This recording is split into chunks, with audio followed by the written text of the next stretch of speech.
Greta, avoid my questions if climate change is a con.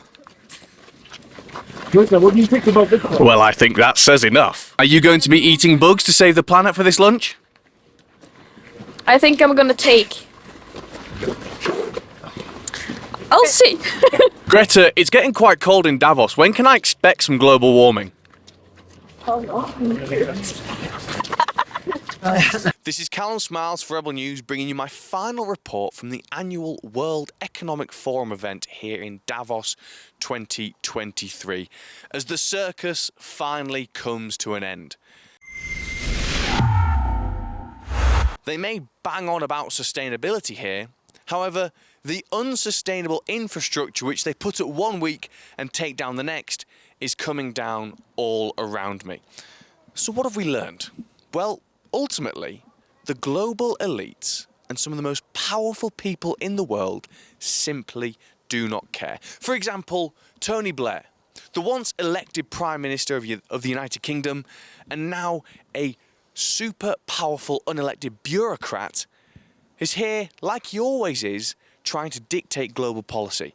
I tried to ask him a few simple questions, and here's what he didn't have to say. Tony, can I quickly ask you why you're here at the WEF meeting?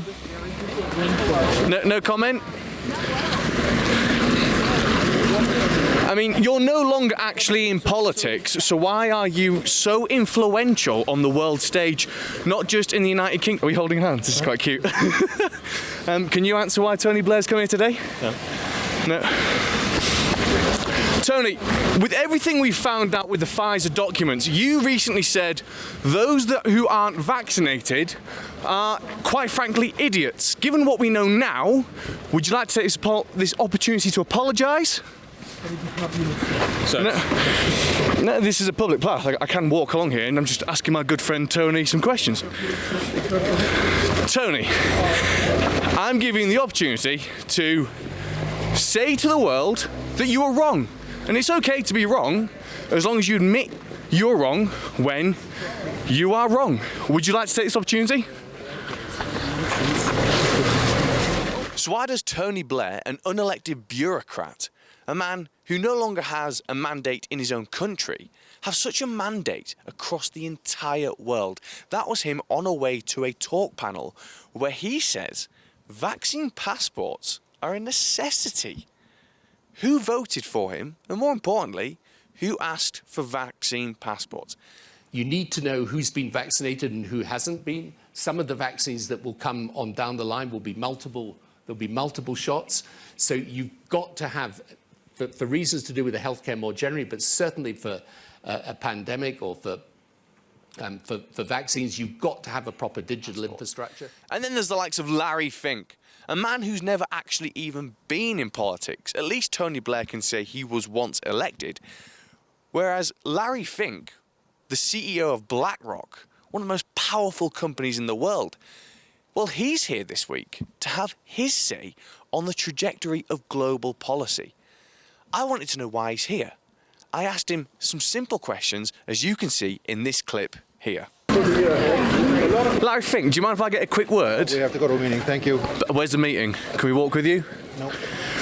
Larry Fink, why does an unelected person like yourself, who's at the, on the board of the WEF, despite just being a senior member of staff at BlackRock, why do you have such a large say on the direction of global policy?